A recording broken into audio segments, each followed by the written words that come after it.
Hi, welcome to Politics as Told by Z, where we bring you politics the Gen Z way. And of course, I am your host, Zukanye, aka As Told by Z. And today we're doing things a little bit differently. We have a special host or a special guest by the name of Chris. He is a podcaster as well, more so focused on geopolitics. So we're going to be having him today to speak about March and March. Chris, how are you? I'm good, see. Thanks for having me.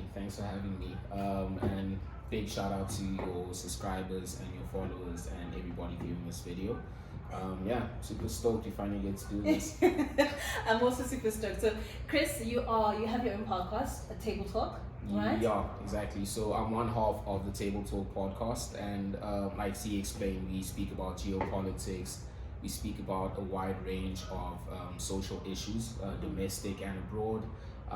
We'll drop all the links in there, but today I'm here as a guest on Politics as Told by Z. So yeah, ready to be interviewed or just have a young chat. Yeah, because that's all it is. That's what it is. So chat. In terms of that, right, Chris, we're here to talk about March and March, right?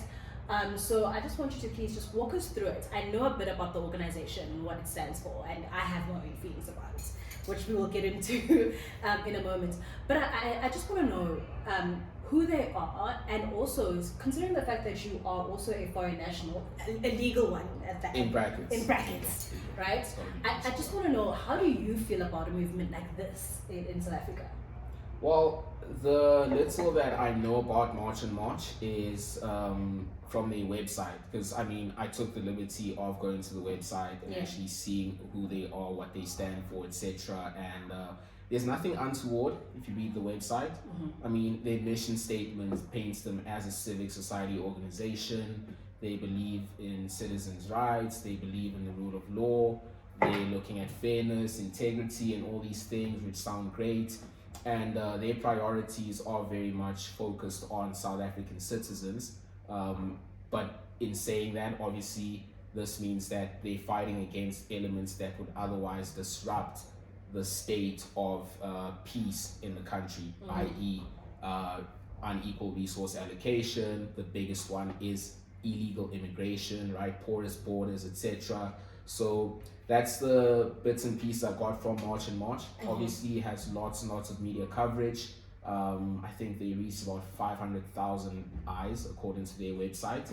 I'm guessing this is both directly and indirectly, as well as the fact that they're quite inclusive, right? It's not like it wouldn't have a single demographic that belongs to March and March. You get people from all sorts of ages, backgrounds, etc. They are very youth and community focused. So yeah, that's what I got from them. I was tempted to sign up, I'll tell you what. I went to the sign up page and everything because it spoke to some values that resonate with me. I'm going to be very honest with you. It spoke to some values that resonate with me. Even though I am a foreign national, I do believe in nationalism, right? To an extent. Which brings me to how I feel about March and March.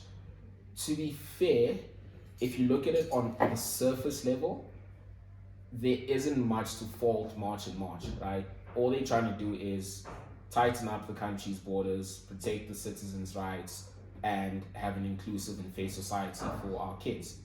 Fantastic. But the reality of it is that the movement in practice takes on a very dark turn when you see the people associated with it, much less the beliefs of the organization. So I think the big problem here is the characters that associate themselves with the movement. That's where, for me, it's a bit of a gray area. That's where I'm not really sure how to feel about them. So do you think there's maybe like a miscommunication between the people who are actually on the ground versus like the organization itself on paper, right? Because when I've also seen the website, right, when you read it, you're like, oh, okay, so you guys promote fairness, you guys are just about reducing criminality in the country, or you're against illegal immigration. But what we see actually on the floor, on the ground per se, pardon me for that, is vigilantism, right? You see a lot of Yes, they say it's peaceful protest, but you see that there's also like this little underpinning of intimidation of foreign nationals, right? Be it whether you are legal or illegal, where it's almost like a thing of, because you're a foreign national, or prove to me that you're here legally, you know? And that's almost something that is, in a way, it is unconstitutional because they're taking the law into their hands, right? But also there's also this thing of, I think it's lazy politics, right? When political parties or political groups tend to say, oh, we have high crime rates because of foreign nationals. We have high unemployment rates because of our foreign nationals, right? So it's almost like we scapegoat foreign nationals to be the people that are our problems, whereas we're not really facing the real problem, which is our government, right? We're not holding the real people to account, because the fact that there's porous borders is because of a lack of government intervention. The reason why there's high crime rates is because of the fact that criminals know that they're going to be able to get away with crimes because there's lack of police visibility, right? We have a whole entire commission, the Mdlanga Commission, which basically has highlighted the rot within SAPS, right? So there are things like that that are highlighting that South Africa has a problem in terms of governance more than it does possibly with regards to immigration, right? So that's where that's where they lose me a bit, right? So in terms of my sentiment and my feeling, I'm going to go and say that I'm going to preface this by saying I'm a Pan-Africanist. I firmly believe in the unity of Africa. I firmly believe in Africa uniting. So for me, when anything has a sentiment that is Afrophobic, I will always tend to look at it from a way of, is this a way of dividing and conquering us, you know? Because the thing is, I understand if the NG was the same towards every illegal immigrant, right? But it seems to be tilted towards the African immigrants, right? Right. If you look at examples of illegal immigration in South Africa, we literally had a crime boss that was in Cape Town that was arrested a few years ago, right? So we have illegal immigrants that are rich that will come through OR Tambo, which is a whole entire story on its own.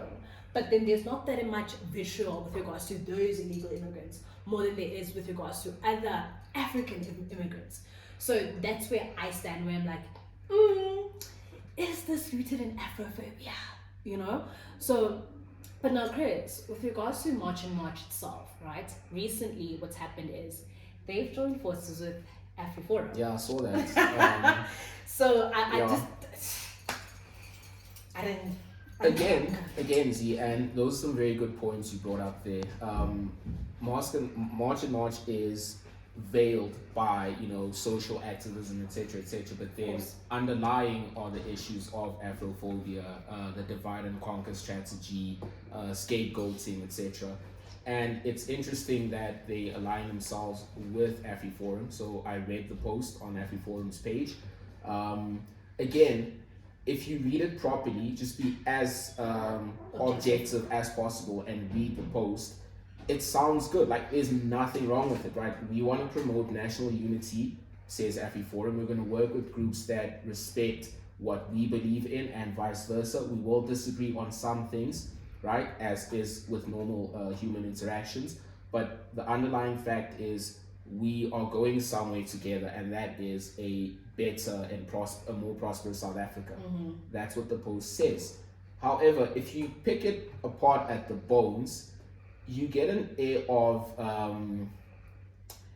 I wouldn't really call it like separatism, but let's call it like a light version of separatism, right? There's a bit of a secessionist undertone if you read it very, very carefully. Because here's the interesting part, right? And we go back to what you said. The problem fundamentally is that our systems are not complete and they're not whole. So that's why you've got all these issues, right? Crime, porous borders, you name it. And these groups would definitely attack that, and they do. They definitely attack the government and say, no, the ANC government is doing 1, 2, 3. They're not hard on people, whatever it is. But sometimes they also do peddle misinformation, because of course, they're the whole reason why we even have immigrants that went or migrants that went to the US. That's a story for another day. That's fine. Yeah, but now this interaction, if you look at it very well, you've got two groups who have very, very strong fundamentals. And if you look at the root of those fundamentals, they're rooted in a very strong sense of identity. And that identity isn't necessarily a national identity. That's the scary part about this, right? Yeah. Because we don't need to look too far back into the past. Go to 1994, before the elections. The IFP was baying for a breakaway government in the KZN area, right? Basically, they just wanted to be their own country and govern themselves accordingly. And who were they aligned with at the time? Extreme right-wing parties. AWB, I think. Exactly, right? Such as the AWB. So, does this give us a taste of what we experienced before? Unfortunately, if I'm looking at it through that lens, that's what I'm getting. Yeah. I'm saying this is what's happened in the past, and then this is how it's being repackaged in the modern context. And unfortunately, that's the message that's been ringing in my ear the entire time. That's what I got from that post. Yeah. Yeah. So I want us to actually touch on the post, because I actually did a video on it, and I was flabbergasted with regards to AfriForum and March-and-March together. Like, that doesn't make sense. And then shortly after, I read a post with regards to what Jacinta wants. Yeah. Jacinta basically said that she would like to have institutions or universities separated according to ethnicities, right? So essentially, Amaxhosa will have their own Xhosa universities, so the people have their own Zulu university. She frames it as inclusive segregation, right? According to within tribal lines. And when I read that, I just said, it clicked, right? AfriForum is an Afrikaner group. Jacinta and the March-and-March want us to be segregated according to our tribes. And what does that make me think of? Bantu stands, right? So in a way, both of these parties or both of these groups are saying, hey, we want segregation along tribal lines. And in a way, it's like a light form of, or a 21st century version of apartheid, essentially.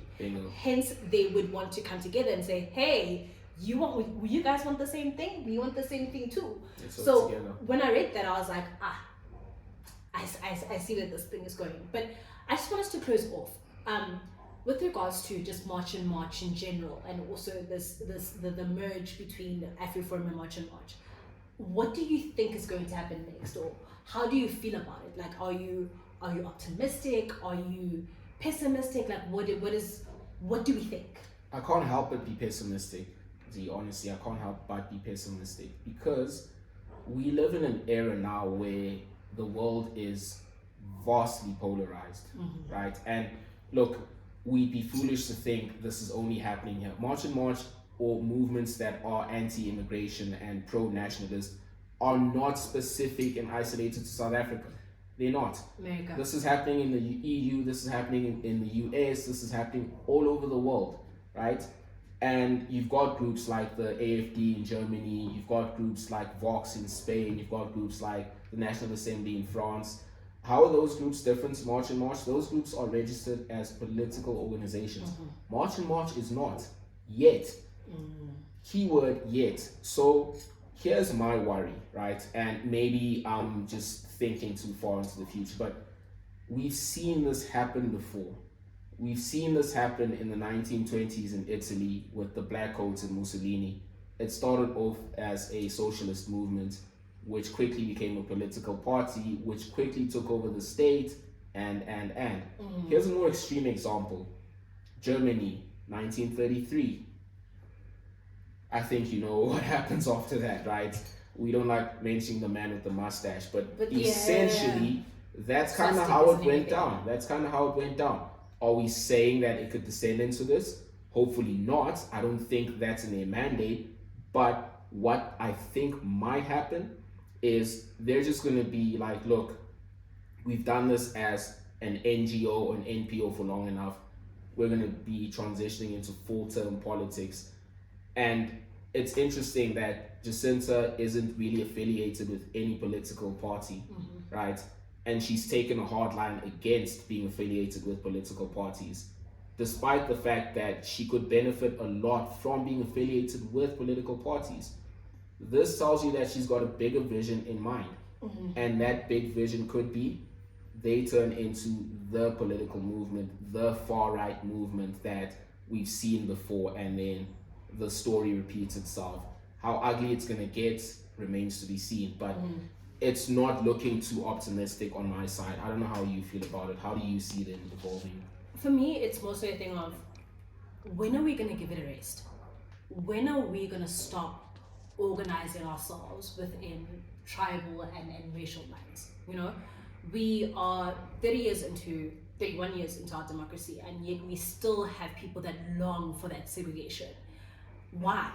Why do you feel the need that we must be separated as people 30 years down the line? You know, now we even have it in the form of March-and-March and AfriForum 30 years down the line, and it's just a thing of, will we ever move past it as a country? Not only as a country, but as a world. As a world, yeah. Where we're just so focused and hell-bent on who you are, like identity. Oh, you're black, you're white, you're Zulu, you're Xhosa, you're this, you're that, you know? And when are we going to reach a point where we're saying, okay, we have a common issue, or we have a common goal, let's go and attack this common goal together as human beings, rather than looking at things through a lens of, oh, black, white, female, and everything like that, whatever. you know? So for me, in terms of the move with Jacinta and AfriForum, I think that according to what I've read, it's a chess move on the part of March-and-March. To see what's going to happen next, I think we're just going to have to wait and see for things to unfold. But honestly with you, I'm just at a point where I'm like, why? Like, what do we gain and benefit from this? But in terms of this, like in general, I'm always going to be skeptical about anti-immigration groups. I'm all about holding our government accountable, holding the real people who are responsible for our high unemployment rates, responsible for our lack of policing and the high crime rates.